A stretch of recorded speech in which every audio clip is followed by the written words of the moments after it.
haven't been live on here in a while. But I'm trying to get better at that.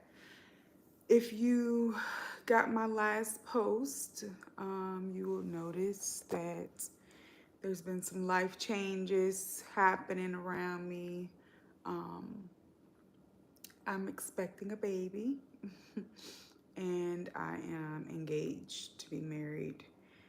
I got engaged on my birthday on October the 10th. And yeah, so I just wanted to come on here and just kind of um, touch bases to see how life is treating you and give you some type of encouragement or some feedback if you need it. But that's kind of where I am in life. I made the post, but I didn't want to just like leave it at that. So that's why I'm live, like, so I could just share my great news. Again, I am having a baby. I'm expecting a baby. And I am engaged to be married. And I wanted to kind of talk a little bit about like what led to this moment. So, for many years, we all kind of like put a lot of emphasis on, um, because men or women are supposed to be together. You get with a man, you get a woman, whatever the case may be, and you just kind of like you hope for the best. You want the best for that situation, so you do everything possible that you can for the best to happen. And so, that's what I did. For many years, just because if I look at my life, I'm an absolute good person. Like, if someone's connected to me, then they're blessed. And that's not to boast or to brag, but it's the truth. So I took a lot of time to just really like having hope in the wrong situations and giving my time and my attention to the wrong relationships for years. So it was a stage in my life where God was just basically telling me, like, if you don't like stop, if you don't just stop and just take some time for yourself, then you never gonna get where you need to get. And that's, professionally, financially, romantically. So that's what I did. I was absolutely obedient. I know people don't always want to hear like, oh, you throw God in everything, but the reality is, to be honest with you, what are we without God? Like, for real. I don't know about you, but I can't live this life without like acknowledging his guidance, because I always fail myself. So anyway, I took the time and I took that act of faith and just say, you know what? I'm gonna put focus on myself. I'm gonna start to learn myself more, because if you really realize, sometimes you don't even acknowledge that you don't even know yourself, because you're so busy like taking care of kids, working, doing, whatever, like whatever just feels good in that moment. But it's so, I remember times where I would like make dinner and just sit by myself and like date myself for a while. And so, that's what I did. I just took a lot of time for myself, and I trusted God. I trusted him. I trusted that, you know, um, in due time, that he will send a man in my life to not just be who he needs to be for me, but for my son, because I have a 16-year-old son. His dad has been in prison all of his life. So I knew that the man that came into my life, he had to also be a role model to my son. So fast forward, in so fast forward in February, what were we in 2000 February, at the start of this year, um, I met my now fiance. Um, we literally met like the day before Valentine's Day. And so he took me on a date on Valentine's Day.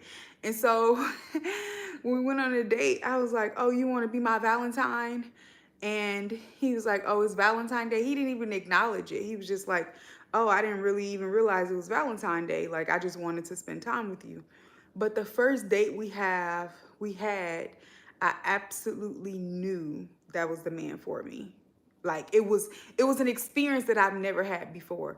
Like, it was a man that actually wanted to know me. Like, not just like tell me things to make me feel good, or say certain things to me, tell me how beautiful I am, tell me, you know, the content that he was providing was genuine, it was authentic, and I could feel it in my soul.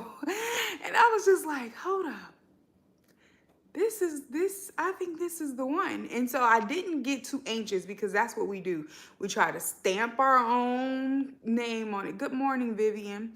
We try to stamp our own name, our own vision on it, like, oh yeah, this the one, this the one. So I try not to do that, because I've done that before.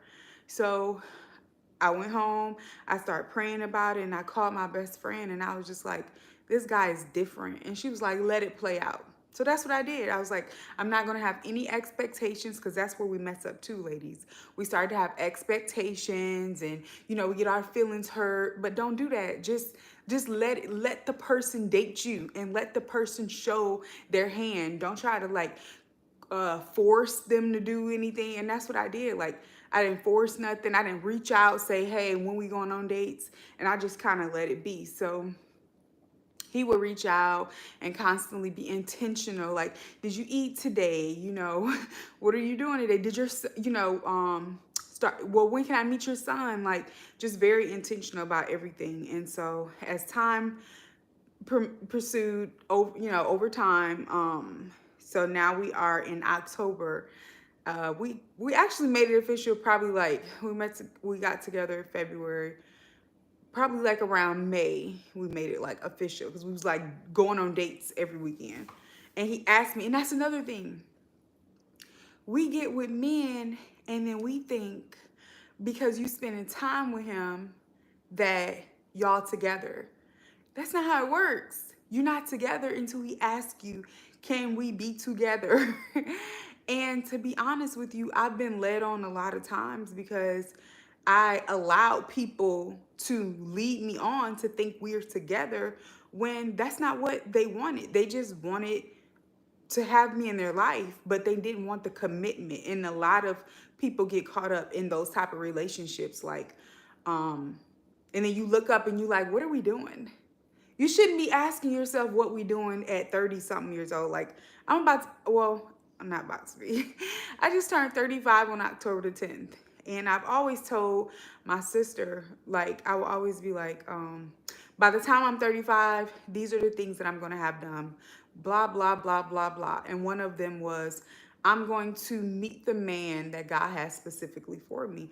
And literally, at 35, he proposed on my birthday. So we've been together 8 months now. And it's just been like a fairy tale, literally. So I just wanted to kind of give somebody some type of insight.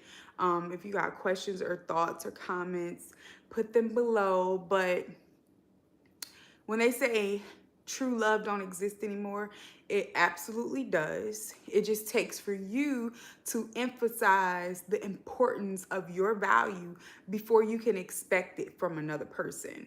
And I believe that's what God forced me to do. Like, if you don't just put time on yourself, learn yourself, grow, and be who you need to be for you, then you're not gonna meet the right person, because you're looking for some form of validation in this other person, and you have to find that validation within yourself.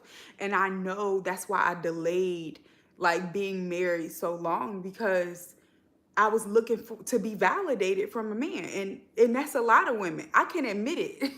So once you get to a place in your life where you want to start admitting these things and talking to yourself out loud about it, I am looking for validation. I'm looking for somebody to complete me, but you should already be complete when you meet the person.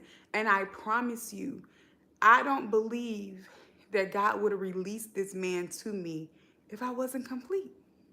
If I wasn't complete within myself, if I didn't know where I belonged in this world. I'm 35 now, but I know as a therapist, I meet people all the time who don't really know where they belong in the world. And it's not an age. Some people 50 years old and still trying to figure it out. What is it that God wants me to do? I've worked all my life. I've done all these things. I've raised children, and I'm still without a husband. I'm still without, that sense of foundation. Where do I belong? So I think once you just really be able to confidently tell yourself, like, this is who I am, this is the value I bring to people's lives, and this is the validation I've given to myself, then it's gonna be hard for you to really like meet the right person. Um, so that's my spiel today. I just want to kind of share the good news. Notice I'm wearing my hair natural because I'm trying to like embrace this whole pregnancy by like grow my hair out and just really embrace the journey. So that's what I've been doing. But yeah, so just a word of encouragement, like, do put emphasis on you, and I promise you everything else will fall in place. When I look at my life, I see how things have just kind of like it's been like step by step by step, and you don't realize that God is like literally allowing you to go step by step by step, because it just seems like with every win you got to take a loss. So sometimes it feels like I'm taking a step forward, but I'm also like taking a step back. Like this year, let me tell you about this year. I could like smile now, but in April, my sister passed away. Rewind.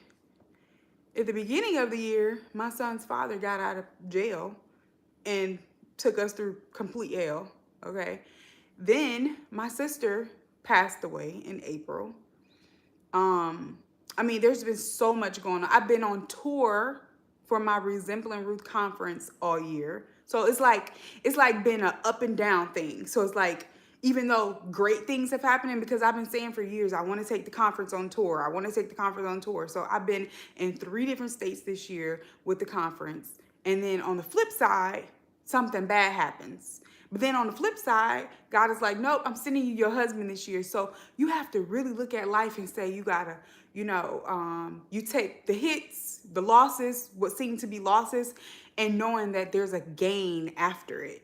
And so instead of like being discouraged and, putting so much emphasis on all the bad things, if you put emphasis on the fact that yes, something negative is happening, but I know for sure that a positive is coming out of this, then it'll help you to be a lot more motivated and encouraged to do what it is that you need to do. Like, don't stop on the journey.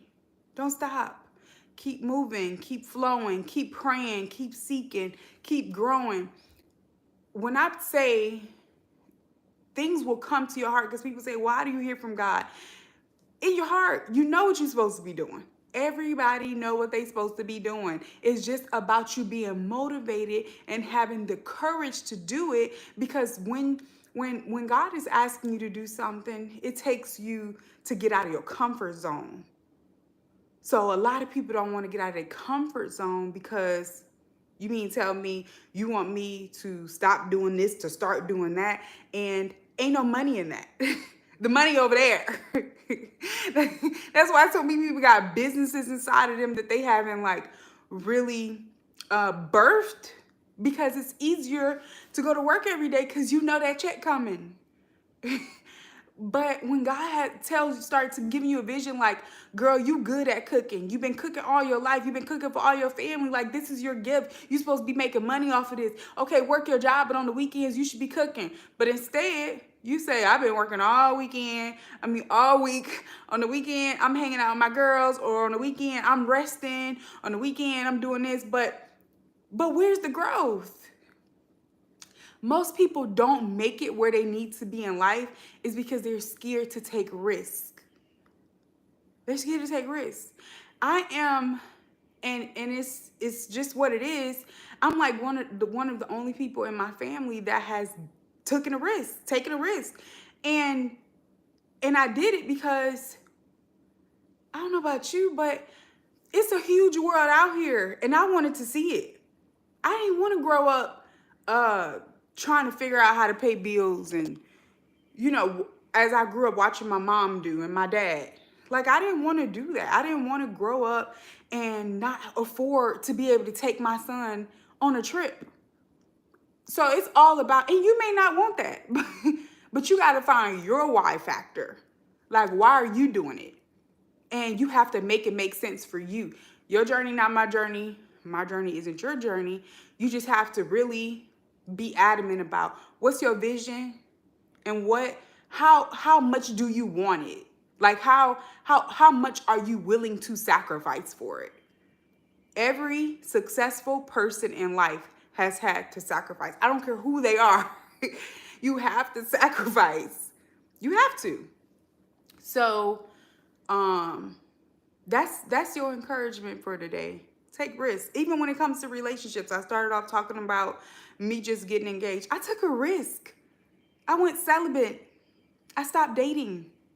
I stopped entertaining foolishness. I just stopped. I mean, because I got to a point where I'm like, I don't want to get to a certain age and I'm still out here dating. I don't want to do that. That's what I'm saying. Like, you have to discover what you want for you. And you have to want to come to your heart. Like, first of all, I'm a firm believer that when things come to your mind, they not just coming to your mind because, oh, that sounds like a good idea. No, it's because God is implanting it inside of you.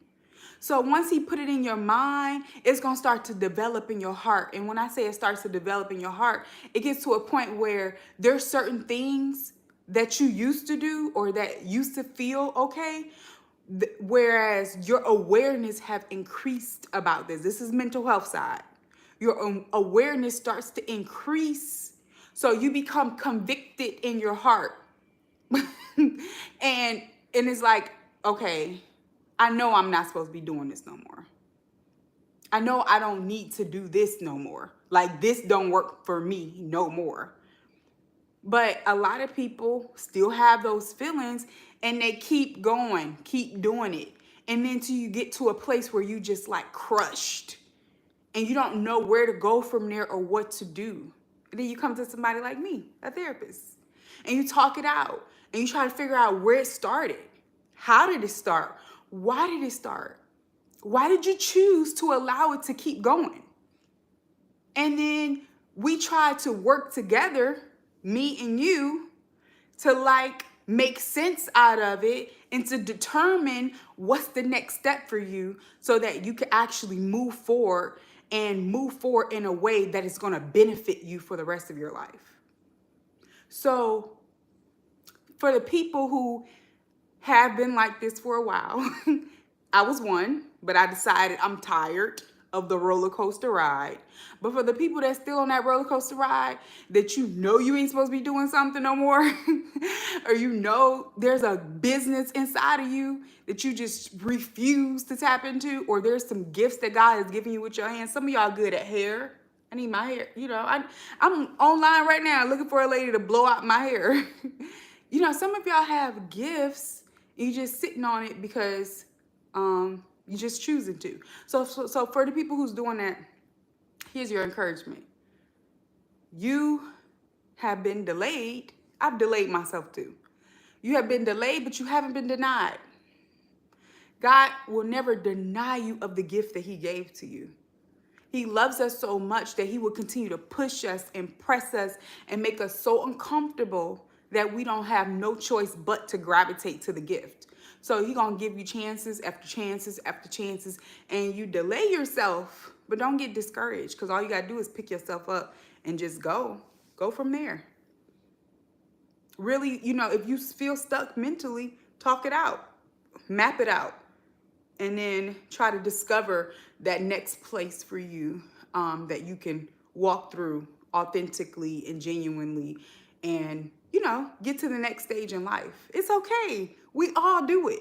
Everybody does it. You just got to get to a place where you tell yourself, I'm tired of this. I don't want this anymore. I'm tired. You know how many years I went back and forth with my son's father before I said, I'm tired. I deserve better. I want better. I need better. And I'm going to find better. And right now, the only thing that I know how to do is to not do this anymore. Sometimes you don't have the answer. All you know is, I don't know what to do next, but I know this right here, I can't do anymore. I can't do this anymore.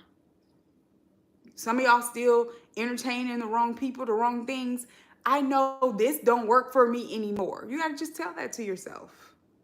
And then pick yourself up and identify what you need to replace with the old. So it's out with the old, in with the new. What does the new look like?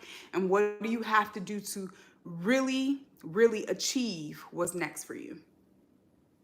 That's my spiel for today. Share this, like, comment, let me hear from you all. And if there's a specific thing that you want me to come on here and talk about, then I will. I do plan on being here on here more often, just for y'all to like go through this pregnancy journey with me and experience all this stuff with me. And also just so I can give you what you need, throughout the week. Today's Friday, so make it a great weekend, and I'll see you all again soon. Bye.